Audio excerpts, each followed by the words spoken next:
இயேசுவின் நாமத்திற்கு மகிமை உண்டாவதாக. தேவன் நமக்கு எழுதி தந்த வெளியேற பெற்ற பொக்கிஷம் பரிசுத்த வேதாகமம். இயேசு வசனத்தை விதைக்கு ஒப்பிட்டு சொல்லுகிறார். மார்க்கு 4:14, லூக்கா 8:11. உதாரணம்: நெல் மூட்டையில் இருப்பதினால் எந்த பயனும் இல்லை. அதுபோல கையிலே வேதத்தை வைத்திருப்பதினால் எந்த பயனும் இருக்காது.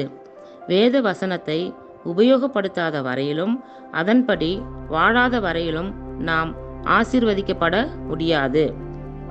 எனவே வேத வசனத்தை ரோமர் 10:10 படி இரட்சிப்பு உண்டாக வாயினாலே அறிக்கை பண்ண வேண்டும்.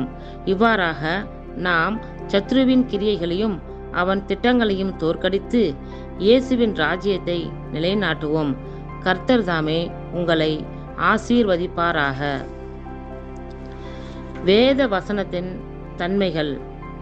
வார்த்தை தேவனாய் இருக்கிறது. யோவான் 1:1. ஜீவ வார்த்தை 1 யோவான் 1:1. ஆவியாவும் ஜீவனாயும் இருக்கிறது. யோவான் 6:63. அக்னியைப் போலும் கன்மலையை நொறுக்கும் சம்மட்டியைப் போலும் இருக்கிறது. எரேமியா 23:29. ஜீவனும் வல்லமையும் உள்ளதாயும் இருபுறமும் கருக்குள்ள எந்த பட்டயத்திலும் கருக்கானதாயும் ஆத்துமாவையும் ஆவியையும் கணுக்களையும் ஊனையும் பிரிக்கத்தக்கதாக உருவ குத்துகிறதாயும் இருதயத்தின் நினைவுகளையும் யோசனைகளையும் வகையறுக்கிறதாயும் இருக்கிறது. எபிரேயர் 4:12.